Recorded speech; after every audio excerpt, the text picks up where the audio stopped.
19e Festival Aventure et Découverte en direct sur la chaîne YouTube de Radio-Télé Val d'Isère et en direct tout au long de cette soirée. Merci de nous rejoindre sur cette antenne. Vous avez été nombreux hier. J'espère que vous le serez tout autant au cours de cette soirée. D'autant plus que nous avons beaucoup d'invités et des invités d'un éclectisme absolu puisque nous allons à la fois avoir une aventure humaine, une aventure animalière, etc.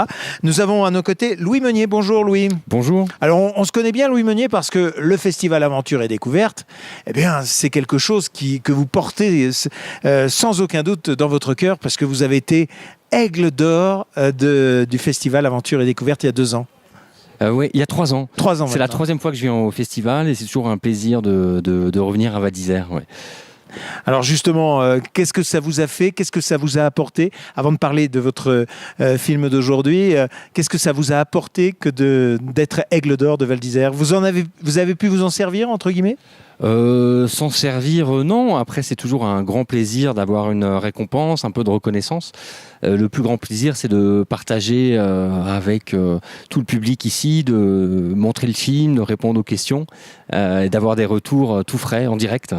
Ça réconforte aussi dans le travail que l'on réalise. Vous avez une boîte de prod en Afghanistan, on le verra tout à l'heure. Ça réconforte ?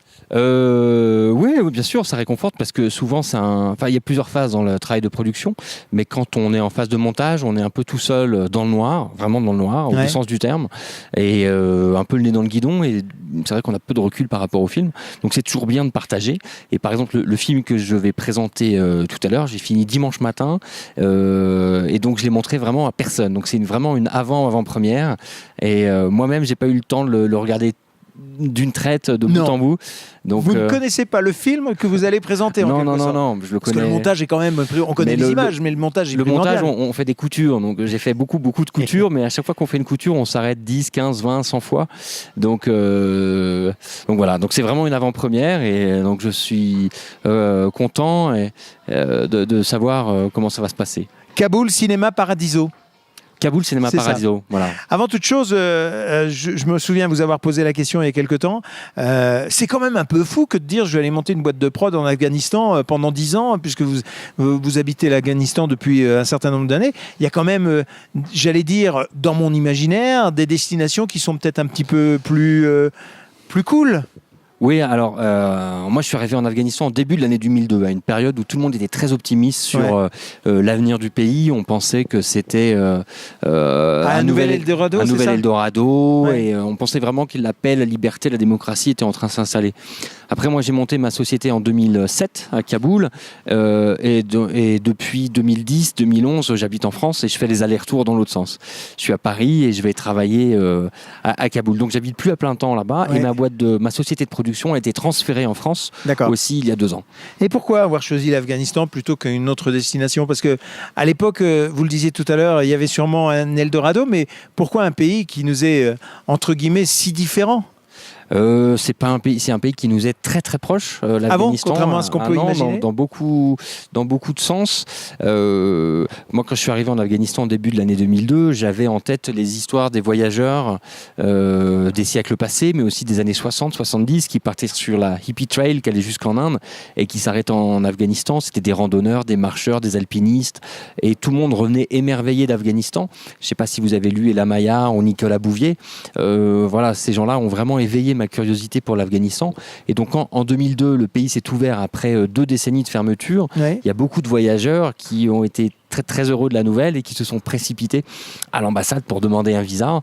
Et voilà, et j'en faisais partie, et je suis parti avec un visa de 6 mois et je suis resté plus longtemps que prévu. Et là, badaboum, vous n'habitez plus l'Afghanistan parce que, notamment, entre autres, peut-être y a-t-il d'autres raisons, pensez que la situation est beaucoup plus difficile maintenant qu'elle ne l'était il y a 13 ans en arrière. Ouais, la situation est devenue très compliquée. Enfin, c'est vraiment de mal en pis chaque année. C'est vraiment très très triste de voir la dégradation de la situation. Pour les Afghans, de voir qu'effectivement les Afghans ont perdu leur optimisme. Ils ont plus la sécurité se dégrade, la scolarisation des filles recule, l'espérance de vie baisse. L'Afghanistan était un des pays les plus pauvres du monde en 1979, quand les frontières se sont fermées avec l'invasion des Russes. Et finalement, le pays n'a pas beaucoup changé. à part dans les capitales, où maintenant on a la télévision, le téléphone portable et toutes ces inventions du troisième millénaire. Ouais. Mais dans le reste du pays, finalement, les choses n'ont pas changé. On vit toujours au Moyen-Âge. Quand il pleut peu une année, il n'y a pas de récolte, donc le PNB baisse de 15% et les gens meurent de faim. L'existence est très rude. Alors que raconte ce film Kaboul Cinéma Paradiso, qui au passage fait un petit clin d'œil au cinéma italien? Alors, ce film raconte l'histoire du plus grand cinéma de Kaboul et de son projectionniste, Nasser, qui a passé 40 ans. Moi, j'étais assez proche d'un groupe d'artistes qui s'appelle Aftab. Ce sont des comédiens de théâtre qui sont venus en France pour un stage avec Ariane Mouchkine et qui, en 2005 et en 2008, ils devaient rentrer à Kaboul pour ouvrir une maison du théâtre et de la culture. Et donc, moi, je les accompagnais un petit peu à ce moment-là en essayant d'identifier un lieu qui pourrait servir de théâtre. Et puis finalement, la situation s'est dégradée et les comédiens sont restés en France et ils n'ont jamais ouvert leur théâtre. Et donc, moi, j'ai décidé de le faire de manière symbolique à travers un film. Et pour héberger ce film, il fallait un lieu. Donc j'ai parcouru Kaboul à la recherche des vestiges des cinémas. Il y avait 17 cinémas en 1979. Aujourd'hui, il en reste 3 ou 4. Donc bon, les visites étaient rapides. Et je suis tombé sur ce cinéma, le cinéma Arioub, qui a passé les épreuves du temps et qui n'a pas été détruit. Et en ouvrant la porte, j'ai trouvé ce projectionniste, Nasser, qui est là depuis le début. Et donc on a décidé de faire le film chez lui. Et puis finalement, en passant du temps avec lui, on s'est dit que c'était trop bête de retaper le cinéma, puisqu'on allait tourner un film qui racontait la rénovation d'un cinéma et sa transformation en centre culturel, de ne pas essayer d'en faire véritablement un centre culturel. Du coup, d'un projet de film, on est repassé dans la réalité en se disant qu'on allait vraiment ouvrir un centre culturel à Kaboul. Alors, lorsque vous montez sur le plus haut sommet à 7000 mètres d'altitude afghan, on comprend un petit peu cette notion aventure et découverte. Là où se trouve cette notion d'aventure et de découverte, c'est une prospective humaine, en quelque sorte? Oui, c'est une grande aventure humaine. C'est une grande aventure humaine parce qu'on a dû retaper ce cinéma. Donc, on avait des échéances de temps, des échéances de budget. On avait 3 mois pour retaper un cinéma de 1000 places, tourner un film dedans. Donc, on était une grosse équipe d'une 60aine de personnes et avec toutes les contraintes liées à l'Afghanistan et tous les dangers liés à l'Afghanistan aussi. Il nous est arrivé beaucoup de petites aventures. Est-ce que le cinéma est mal vu là-bas?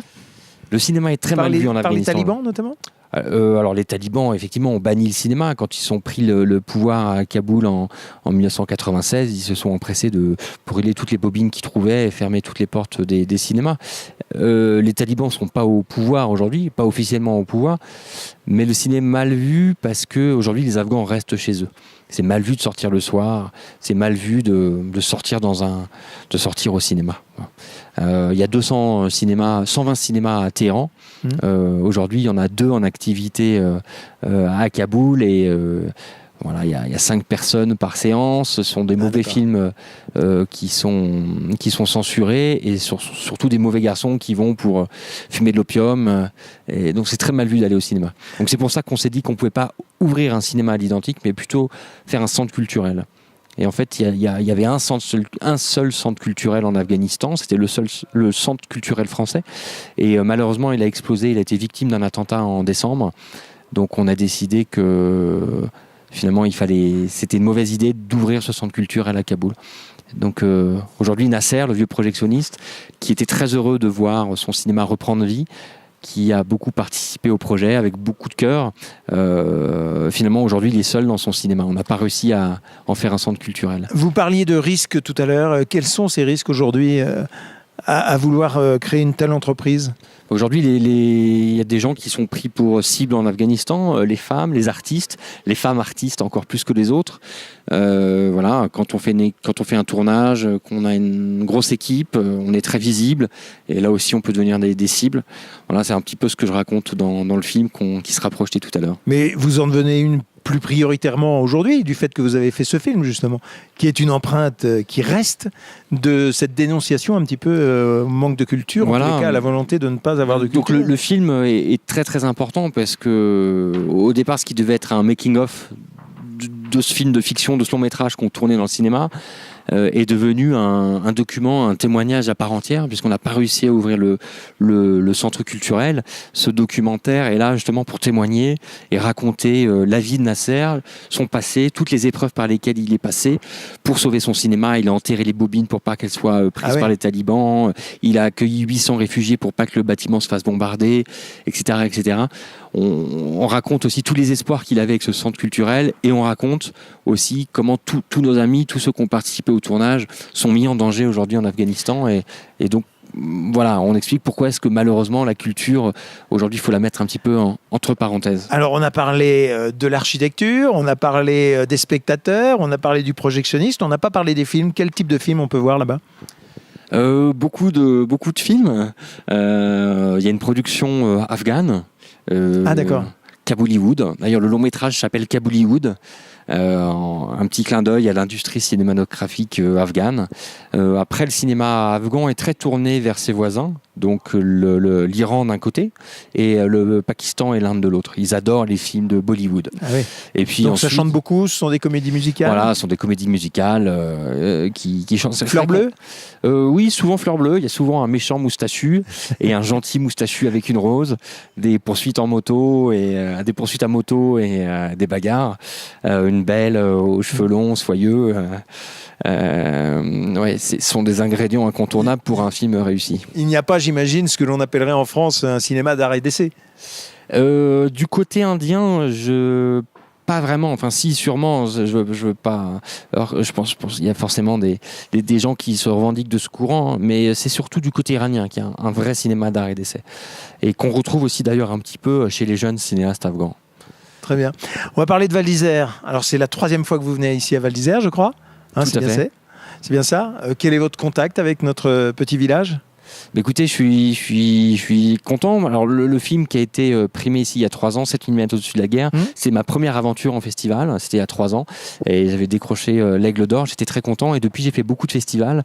Mais j'ai une affection particulière à Val d'Isère, puisque c'est ici que tout a commencé. Vous avez été primé dans d'autres festivals ? Oui.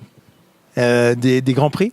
Oui. Toujours avec les 7000 mètres ? Avec 7000 mètres au-dessus de la guerre, et puis un film que j'ai fait par la suite, qui a été projeté aussi il y a 2 ans aussi, et qui avait eu le prix Alain Estève. Est-ce que l'émotion est la même quand on obtient une récompense suprême comme ça, alors qu'on en a déjà obtenu une dans un festival, pour les autres ? Est-ce que c'est la même émotion ? Oui, bien sûr. Alors chaque film est différent, chaque film est une aventure différente, une histoire différente. Et oui, si on a envie que l'histoire soit récompensée. Eh ben, très bien. Et le ski ? Le ski, c'est agréable aussi, la neige de printemps. Vous êtes allé ? Ouais, j'ai fait 2 heures de ski aujourd'hui. Pas mal, non ? Ah ouais, c'est bien. Ouais. Bon skieur ? Ça fait un moment que j'ai pas chaussé les skis. La dernière fois, c'était ici il y a 2 ans. Oui. Et ensuite, auparavant, c'était en Afghanistan. Je faisais beaucoup. Il y a des stations là-bas ? Non, pas de station. C'est du ski de randonnée. Donc on monte avec l'énergie des jambes, et puis on descend en glissant. Eh ben, très bien.